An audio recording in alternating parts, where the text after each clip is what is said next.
Pada sesi kali ini saya menyebut diskusi ini dengan tajuk Desa bisa berkontribusi mengendalikan inflasi.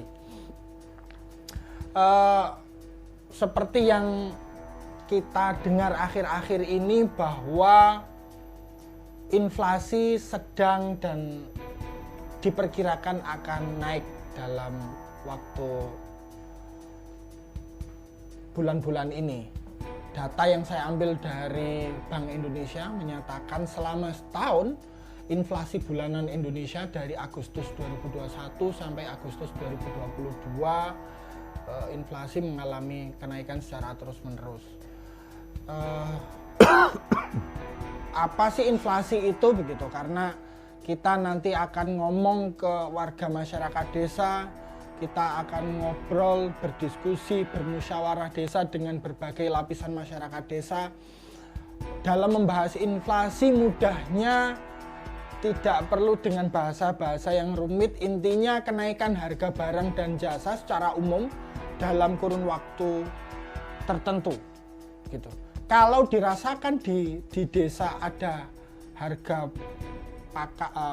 pangan naik, harga daging naik, harga telur naik, harga transportasi naik, dan harga kebutuhan pokok terutama naik, maka itu sedang terjadi inflasi dan kenaikannya secara kontinu dan cepat. Seperti yang disampaikan oleh Pak Kabadan tadi, kalau angkanya di bawah 3% itu masih bisa dikatakan normal, tapi kalau sudah di atas 3%,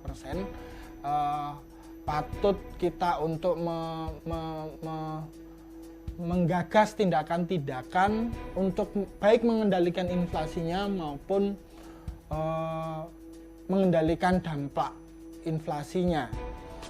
Nah, meskipun inflasi itu seringkali berhubungan dengan level nasional ya, ada kaitannya dengan pajak, suku bunga, hubungan ekspor impor, tapi kami berkeyakinan bahwa desa bisa berkontribusi dalam mengendalikan inflasi seperti yang dikatakan Pak Kabadan tadi juga, bahwa 91% wilayah Indonesia itu adalah wilayah pemerintahan Indonesia adalah desa, dan 70% lebih warga Indonesia tinggal di desa. Ketika segala kebutuhan itu bisa ditata dan kemudian kita secara bergotong royong mengendalikan inflasi ini, maka bukan tidak mungkin bahwa kita sebagai warga desa bisa turut berkontribusi dalam mengendalikan inflasi maupun melakukan mitigasi dampak inflasi. Terkait dengan kebijakan Kementerian Desa Pembangunan Daerah Tertinggal dan Transmigrasi dalam pengendalian inflasi, sebenarnya tidak hanya terkait Kepmen Desa nomor 82 tahun 2022. Sebelumnya telah juga dikeluarkan kebijakan Keputusan Menteri Desa nomor 97 tahun 2022. Ini dua kebijakan yang saling berkaitan erat dan juga turut berhubungan atau turut berkontribusi dalam pengendalian inflasi. Yang pertama, Kepmen 82 tahun 2022 tertanggal 11 Juli 2022 tentang pedoman ketahanan pangan di desa. Pedoman ketahanan pangan di desa ini dimunculkan sebagai landasan kebijakan atau landasan hukum bagi teman-teman di desa untuk melakukan kebijakan, strategi, program maupun kegiatan dalam membangun ketahanan pangan di desa. Kita tahu bahwa kebutuhan pokok sembako itu sangat berhubungan dengan kenaikan harga. Jadi ketika inflasi pasti yang naik pertama-tama adalah sembako. Maka pedoman ketahanan pangan di desa ini juga bisa dimanfaatkan sebagai landasan hukum bagi desa untuk membuat program, kegiatan maupun aksi-aksi dalam pengendalian inflasi. Yang kedua, Kepmen, tentu saja Kepmen 97 tahun 2022 tertanggal 11 Agustus tentang panduan pengendalian inflasi dan mitigasi dampak inflasi daerah di tingkat desa. Ada juga dalam waktu dekat, mungkin dalam beberapa hari ke depan atau dalam seminggu ke depan akan dikeluarkan peraturan Menteri Desa tentang prioritas penggunaan dana desa yang saya belum tahu nomornya, karena peraturan menteri ini sedang dalam proses permintaan persetujuan Presiden. Draftnya sudah selesai, sudah dibahas lintas kementerian dan sudah dibahas dengan Kementerian Hukum dan HAM dan akan segera terbit. Di dalam Permen Prioritas Penggunaan Dana Desa ini juga ada program-program, kegiatan-kegiatan yang berhubungan dengan pengendalian inflasi maupun pengembangan ketahanan pangan di desa.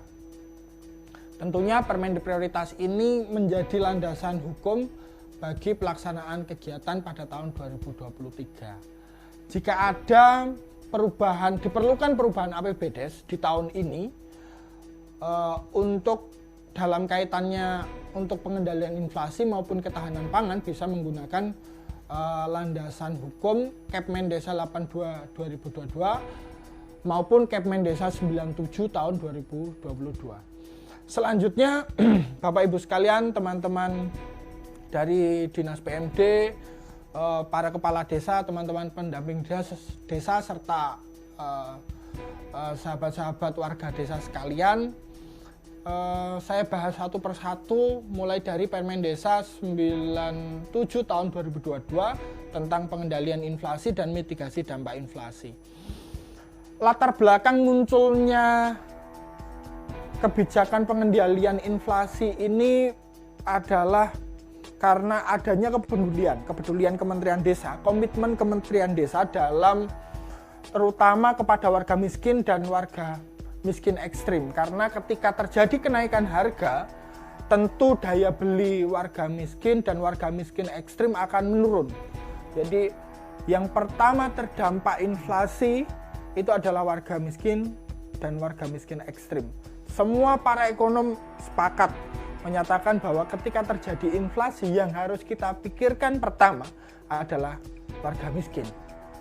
Dan itulah kenapa Kepmen Desa tentang pengendalian inflasi dan mitigasi dampak inflasi ini segera dikeluarkan ketika Pak Menteri melihat angka inflasi bulanan dari setahun terakhir mengalami peningkatan terus-menerus.